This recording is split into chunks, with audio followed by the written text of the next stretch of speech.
सामान्य झाल्याच पाहिजे. सामान्य माणसाला न्याय मिळालाच पाहिजे. सामान्य माणसाला न्याय सामान्य माणसाला न्याय मिळालाच पाहिजे. आमच्या मागण्या मान्य झाल्या पाहिजे. आमच्या मागण्या मान्य झाल्या पाहिजे. छत्रपती संभाजीनगरच्या विभागीय आयुक्त कार्यालयासमोर एक दिवसीय धरणे आंदोलन चालू आहे. सर, आपल्या प्रमुख मागण्या काय आहे?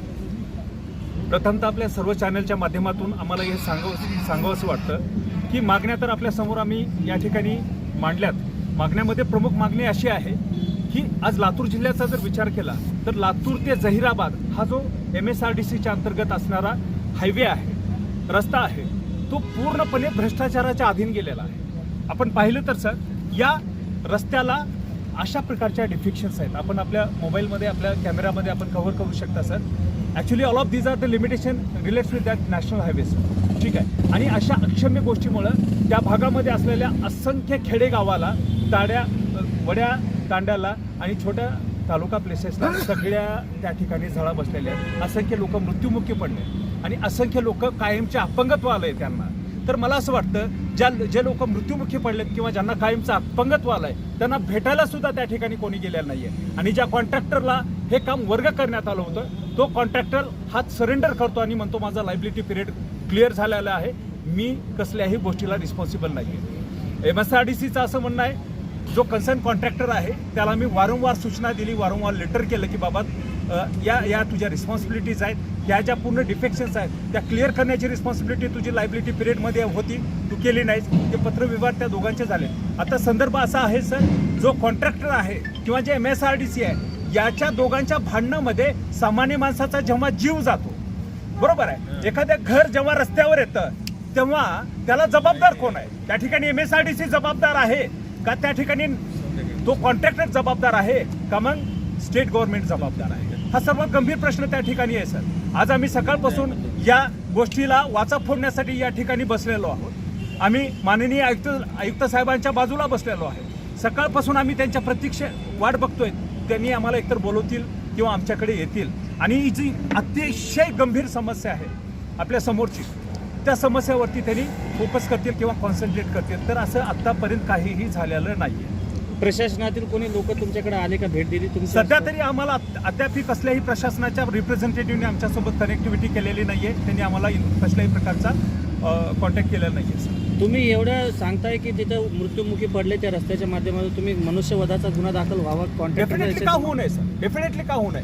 ॲक्च्युली हा जो प्रॉब्लेम आहे हा MSRDCचा प्रॉब्लेम आहे, त्या कॉन्ट्रॅक्टरचा प्रॉब्लेम आहे. मला सांगतो एक एक्झाम्पल आपल्या या चॅनलच्या माध्यमातून देऊ शकतो सर. एक घर होतं, त्या घरामध्ये 5 वर्षाची एक मुलगी होती आणि तिची आई होती आणि तिचे वडील मागच्या 1.5 वर्षापासून कोमामध्ये आहेत. का? कारण रस्त्यामध्ये पडलेल्या भेगामुळे त्यांची गाडी अडकते आणि त्यांनी खाली पडतात आणि ते सबकॉन्शियस होते. म्हणजे असे असंख्य प्रॉब्लेम्स आहेत. आपण जर अनकाउंटेड, मग अशा समस्याकडे हे जर लक्ष देत नसतील, MSRD असेल, स्टेट गव्हर्नमेंट असेल किंवा रस्ते विकास महामंडळ असेल, हे सगळे जर, मला वाटतं यांच्यावरती मनुष्यवधाचा गुन्हा का दाखल होऊ नये? या संदर्भामध्ये आपण कोर्टामध्ये सुमोटो रिट याचिका दाखल करू शकता. आपण तसा प्रयत्न करणार आहात सर. बघा, ही जी समस्या आहे ही वैयक्तिक समस्या नाहीये, आपल्याला माहीतच आहे. आपले सगळेजण सुज्ञ पत्रकार आहेत. मला आपल्या पत्रकार बांधवाच्या माध्यमातून सांगावंसं वाटतं पूर्ण महाराष्ट्राला आणि आदरणीय नितीनजी गडकरी साहेबांना, आदरणीय फडणवीसजी साहेबांना, की हा सोशल इश्यू आहे, हा सामाजिक प्रॉब्लेम आहे, हा एखाद्या व्यक्तीशी रिलेटेड नाहीये. हा त्या रूटवरती जेवढे गावं बसलेत आणि अशा असंख्य रूट आहेत सर. मला असं वाटतं की प्रत्येक नॅशनल हायवेला अशा प्रकारचे जे डिफेक्शन्स आलेत, ज्या कॉन्ट्रॅक्टरदाराला हे काम वर्ग करण्यात आलं होतं, त्या सगळ्यांचं ऑडिट व्हायला पाहिजे. आणि ऑडिट्समध्ये त्यांच्या ज्या काही टेक्निकल बाबी आहेत, जो करप्शनचा पार्ट आहे, त्याच्यावरती गांभीर्यानं फोकस करून त्याच्यावरती वेगळ्या कमिटीच्या माध्यमातून त्याचं सखोल निरीक्षण त्या ठिकाणी झालं पाहिजे आणि जनतेच्या समोर जे खरं काम आहे, जे खरं सत्य आहे ते आणलं पाहिजे. धरणे आंदोलन आज चालू आहे. आज जर तुम्हाला न्याय नाही मिळाला तर पुढची भूमिका काय असणार? निश्चितपणे पत्रकार बांधवाच्या माध्यमातून मी सांगू इच्छितो, या आयुक्त कार्यालयाच्या बाजूला आम्ही न्यायाच्या प्रतीक्षेत बसलोय. हा न्याय आहे समाजासाठी, हा न्याय आहे त्या अफेक्टेड मायबापांसाठी ज्यांचं नुकसान या गोष्टीमुळे झालेलं आहे. हा न्याय आम्हाला या ठिकाणी जर नाही मिळाला तर पुढचं आमचं आंदोलन हे निश्चितपणे मंत्रालय आझाद मैदानावरती आम्ही आंदोलन करणार आहोत आणि या असंख्य मायबापांसाठी आम्ही न्याय मागण्याचा प्रयत्न करतो. आपलं नाव सर? तुमचे लातूरच्या मी प्राध्यापक शिवाजी येडके, लातूर. या कंत्राटदाराला आपल्याला असं काही वाटतं का यांना राजकीय किंवा शासकीय काही पाठबळ आहे? निश्चितपणे पाठबळ असू शकतं आणि नसू शकतं सर, बरं का. काही लोक असतील निगेटिव्ह जे पाठबळ करू शकतील, काही लोक असतील जे पाठबळ करू पण शकत नसतील. प्रशासनामधले फार सशक्त लोक आहेत ज्यांना वाटतं की खरंच चुकी आहेत. MSRDCच्या बऱ्याचशा लोकांना असं वाटतंय की निश्चितपणे ही चुकी आहे, फार अमानवीय चुकी आहे. बरोबर आहे. माननीय मुख्यमंत्री सुजलाताई देशमुखच्या भागातला हा भाग आहे, तर याकडे विशेष निश्चितपणे सर आमच्या भागाचे जे आमदार आहेत लक्ष नाही दिलं. निश्चितपणे मला असं सांगू वाटतं आपल्या बाबतीत, आपल्या सगळ्या चॅनलच्या माध्यमातून माननीय श्री अमित भैयाजी देशमुख आहेत किंवा जे तत्सम नेते आहेत त्या सगळ्यांनी या गोष्टीकडे गांभीर्याने बघितलं पाहिजे होतं आतापर्यंत, पण बघितलं नाही आहे. त्याच्याकडे का बघितलं नाही तो विषय डेफिनेटली तुम्ही मांडल्याप्रमाणे आहेच आहे. या कॉन्ट्रॅक्टरच्या डोक्यावरती कोणाचा हात असेल माहिती नाहीये, पण मला असं आता प्रत्यक्ष मागणी आहे, ज्या लोकांचा जीव याच्यामध्ये गेलाय, ज्यांना कायमचं अपंगत्व आलंय, जे अनकॉन्शियस आहेत, अशा सर्व लोकांना त्या ठिकाणी न्याय मिळालाच पाहिजे. कॉन्ट्रॅक्टर म्हणतो की माझी लायबिलिटी नाही आणि MSRD म्हणते की कॉन्ट्रॅक्टरवर हे करते.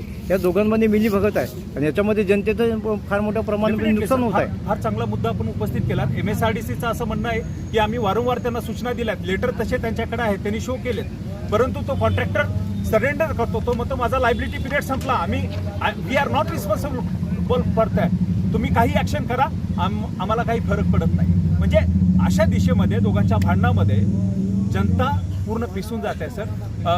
दुसरं एक सांगू इच्छितो, त्या भागातले जेवढे गावकरी आहेत, छोट्या छोट्या गावातले जे मंडळ आहेत, त्यांनी आंदोलन करण्याचा प्रयत्न केला होता, पण त्या लोकांना न्याय कुठं मागायचा, कुणाच्या मार्फत कसा मागायचा, त्याची डेफिनेटली जाणीव नव्हती आणि ती आंदोलन तिथं सरगडायचं, जिल्हाधिकारी कार्यालयापर्यंत जायचं, कलेक्टरांना ते निवेदन द्यायचे आणि मग ते परत त्या समस्याला बेअर करायचे. आता जर जाऊन आपण पाहिलं सर तर दिवसभरामध्ये लगभग 10 ॲक्सिडेंटचा ॲव्हरेज रेशो आहे त्या भागामध्ये आणि त्यामध्ये मृत्युमुखी पडणारे लोक आणि अपंगत्व येणाऱ्या लोकांचं प्रमाण तेवढंच जास्त आहे.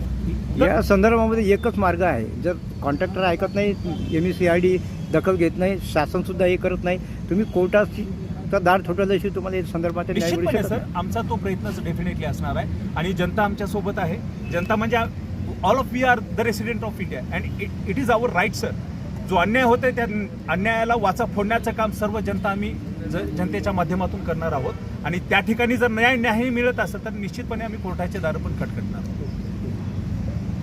तुम्ही बोलणार? विवेक माधवराव साळुंके, लातूर. आम्ही 2 मागण्यासाठी इथे बसलेलो आहे. एक रस्ता आणि दुसरा आहे मुरुम. रस्त्याचं विशेष म्हणजे लातूर जहिराबाद हा रस्ता, या रस्त्यावर भारतामधील सर्वात रुंद आणि 1 प्लेअरचा पूल या रस्त्यावर झालेला आहे आणि त्याचं उद्घाटन माननीय नितीन गडकरी यांनी केलेलं आहे. ज्यावेळेस केंद्रीय मंत्री अशा रस्त्याचं उद्घाटन करतात, तो रस्ता तर अत्यंत चांगला उत्कृष्ट झाला पाहिजे होता, पण तो अत्यंत निकृष्ट दर्जाचा रस्ता झालेला आहे. एवढे त्याच्यावर खड्डे आहेत आणि एवढ्या भेग आहेत. आता सध्या 2 व्हीलरच्या टायरमध्ये चालले, आता येणारा पावसाळा झाला तर 4 व्हीलरच्या टायरमध्ये झाला 100%. आणि रोज कमीत कमी 10 ते 15 लोक तिथे पडतात. त्याच्यातले 1-2 मृत्यू होतात, 10-5 अपंग होतात, कोणा हे होतं. आणि दुसरा आहे ती मोजे भिंगोली, तालुका शिवानपाळ, जिल्हा लातूर या छोटंसं खेडेगाव आहे आणि या खेडेगावातून एका कॉन्ट्रॅक्टदारानं पूर्ण गायरानमधलं पूर्ण मुरुम उत्खनन केलेलं होतं. परवानगी दुसरीकडची घेतली, ज्याची 1,05,00,000 रुपये रॉयल्टी होती, तो फक्त 5 लाख रुपये रॉयल्टी भरलेला आहे आणि 30 ते 40 फूट खोल एवढं उत्खनन तिथं मुरुमाचं अवैधरित्या केलेलं आहे. ज्यावेळेस आम्ही हा प्रश्न तहसीलदार साहेबांना विचारला की तहसीलदार साहेब हे असं उत्खनन झाले, तर तहसीलदार साहेब एका शब्दात सांगितले मला काहीच माहिती नाही याच्यामध्ये. मग माहिती नाही म्हणल्यानंतर मग त्यांनी नायब तहसीलदारांचं नाव सुचवलं. नायब तहसीलदारांना कॉल केला, त्यांनी म्हणले मला पण काही माहिती नाही. मंडळ अधिकाऱ्यांना बोललो, त्यांनी पण माहीत नाही म्हणले. आणि शेवटी आम्ही तलाट्याकडे गेलो, तर तलाठी म्हणले आम्हाला याविषयी माहीत नाही. कमीत कमी 2-3 महिने तिथे मुरुम उत्खननाचं काम चालू झालं. एवढा मुरुम उत्खनन केलं की अवैधरित्या कमीत कमी तिथले 25 ते 30 हजार ब्रास मुरुम उत्खनन केलेलं आहे आणि त्याची एवढी रॉयल्टी पूर्ण बुडवायचं काम त्या कॉन्ट्रॅक्टदारांना केलेलं आहे. आणि हे मला तर असं वाटतं की हे मिलीभगत आहे, प्रशासन आणि कॉन्ट्रॅक्टदार हे दोघं जण मिळून त्या मुरुम उत्खनन केलेलं आहे. त्यामुळेच हे प्रशासन असे उडवाउडीचे उत्तर देतं. याविषयी आम्ही माननीय तहसीलदार साहेबांना पत्र दिलं, पत्रव्यवहार केला, पण पत्रव्यवहाराचं अजूनपर्यंत उत्तर आलेलं नाही. पत्र देऊन कमीत कमी आज 1.5 महिना झालेला आहे तहसीलदार साहेबांना.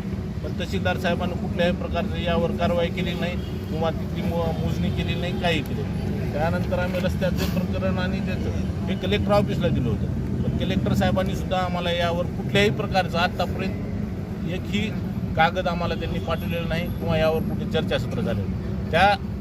हे सर्व न झाल्यामुळं आज आम्हाला विभागीय आयुक्त कार्यालयासमोर माननीय जयशंकर साहेबांच्या प्रतीक्षेत आम्ही इथं बसलो. आता जवळपास 5:30 वाजत आलेले आहेत, तरीसुद्धा की आमच्याकडे कोण आलेलं नाही. तरी आम्ही आज त्यांच्या प्रतीक्षेत थांबलेलो आहे.